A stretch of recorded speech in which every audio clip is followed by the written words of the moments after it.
नई सदी, नया साल, नया महीना, खबरें भी नई। चंद्रयान से आसमान तक, देश से विदेश तक, बाजार से जन सरोकार तक, सब पर है हमारी पकड़। देखिए खबर सदीनामा सदीनामा सदीनामा। जॉब के बदले जमीन लालू प्रसाद यादव, नकद के बदले नौकरी ममता बनर्जी जी, और इनके यहाँ से कैश भी मिलता है, जमीन के कागज भी मिलते हैं। तो देश की जनता को यही कहूंगा, एक तरफ ये हैं जिन्होंने ग्रुप सी डी की भी नौकरियों की बात हो वहां पे भी धांधली की, और दूसरी ओर नरेंद्र मोदी जी की सरकार है जिन्होंने पिछले 1 साल में 10 लाख से ज्यादा लोगों को नौकरियां दी। पक्ष की एक बार फिर भ्रष्टाचार की पोल खुली है। कैसे जनता को ठगा, नकद के बदले नौकरी, ये आरोप ही नहीं, अब ये सिद्ध भी हो गया है।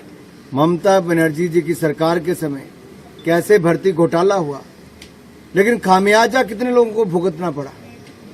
लाखों लोगों के साथ भेदभाव हुआ, भ्रष्टाचार हुआ, भाई भतीजावाद हुआ, और अब कोर्ट ने निर्णय दिया है कि 25,753 लोगों की उन नौकरियों को निरस्त किया जाए। कितना ठगा हुआ महसूस कर रहे होंगे अपने आप को। और ये पार्टियां कहती हैं कि ये जो सपने देखते हैं कि सत्ता में आएंगे तो रोजगार देंगे, सरकारी नौकरी देंगे, ये भ्रष्टाचार यही नहीं। जॉब के बदले जमीन लालू प्रसाद यादव, नकद के बदले नौकरी ममता बनर्जी जी, और इनके यहाँ से कैश भी मिलता है, जमीन के कागज भी मिलते हैं। तो देश की जनता को यही कहूंगा, एक तरफ ये हैं जिन्होंने ग्रुप सी डी की भी नौकरियों की बात हो वहां पे भी धांधली की, और दूसरी ओर नरेंद्र मोदी जी की सरकार है जिन्होंने पिछले 1 साल में 10 लाख से ज्यादा लोगों को नौकरियां दी सरकारी, और उसमें 1 रुपए का भ्रष्टाचार का आरोप भी नहीं लगा।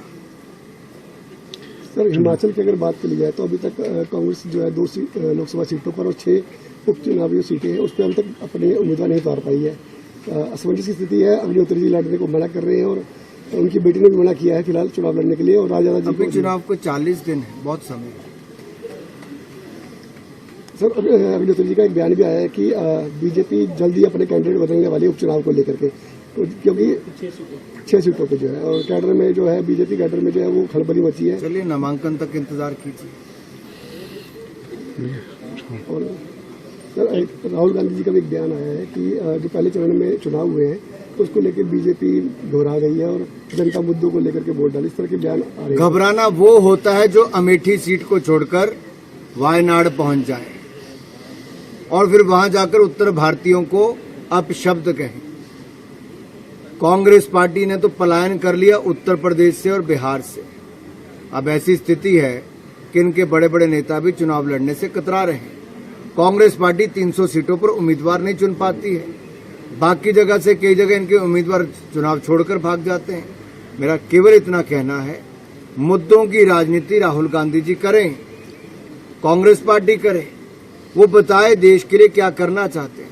उनके पास कोई रोड मैप नहीं, लेकिन नरेंद्र मोदी जी भारत को विकसित राष्ट्र बनाना चाहते हैं, और ये विकसित भारत के लिए हम आते ही सत्ता में पहले 100 दिन का भी हमने रोड मैप तैयार कर लिया, अगले 5 साल का भी कर लिया है।